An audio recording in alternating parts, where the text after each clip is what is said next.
Hello friends, good morning and welcome back to my channel Sathi all work. আশা করি তোমরা সকলেই খুব ভালো আছো, সুস্থ আছো। আমিও বেশ ভালো আছি।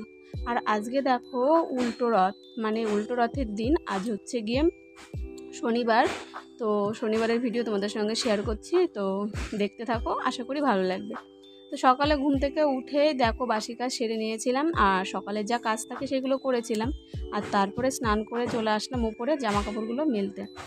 আর শুকনো যে জামাকাপড়গুলো ছিল সেগুলো আমি তুলে নিয়ে যাব, কেননা আগের দিন বৃষ্টি হচ্ছিল, তো অনেক জামাকাপড় মেলা ছিল, তো সেগুলো তুলে নিয়ে আসলাম শুকনোগুলো। আর তারপরে ঠাকুর ঘরে চলে এলাম।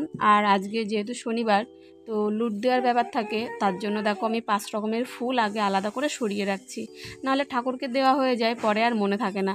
তো দেখো শিউলি ফুল আছে, জবা ফুল আছে 2 রকম, নীলকণ্ঠ আছে, তারপরে কাঞ্চন ফুল আছে, সব কিছু দিয়ে আমি আগে সরিয়ে রেখে দিলাম 5 রকমের ফুলগুলো। আর তারপরে ঠাকুর ঘরের পুজোটা কমপ্লিট করে নিলাম, ঠাকুরকে সুন্দর করে ফুল দিয়ে সাজিয়ে ঠাকুর পুজোটা কমপ্লিট করে নিচ্ছি। আর তারপরে দুপুরে রান্না আছে, দুপুরের রান্না আজকে বেশি কিছু করব না। আর তারপরে আজকে আমাদের পাড়াতে একটা ছোট্ট রথ হয়, সেখানে আবার নেমন্তন্ন আছে, সেখানে যাব আমি। একটু পরে রান্না টান্না করে মানে ঘরের কাজকর্ম সেরে ঝাড় দিয়ে তারপরে যাব।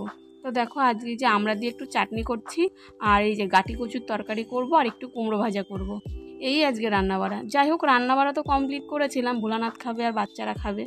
আর তারপরে দেখো এত জোরে বৃষ্টি নেমেছিল, কি আর বলবো।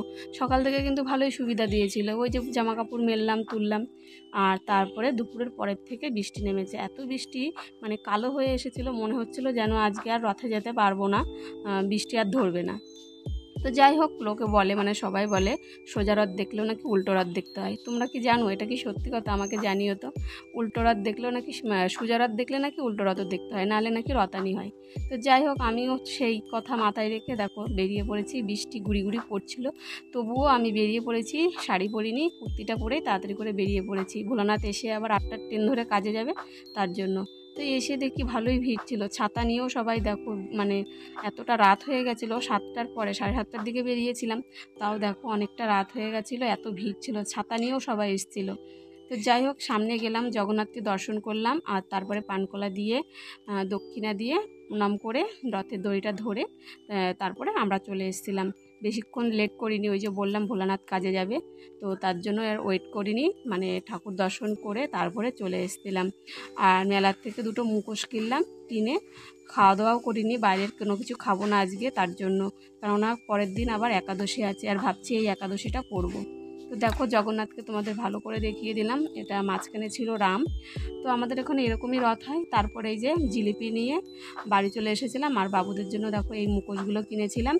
তো যাই হোক, আজকের ভিডিওটা এটুকুই বন্ধুরা, দেখা হবে আবার অন্য কোনো ভিডিওতে। এই মুখোশগুলো দেখে আমার খুব ভালো লাগছিলো, খুব ভালো লাগে পড়লে, এর জন্যই নিয়ে আসলাম। তো চলো টাটা আজকের মতো।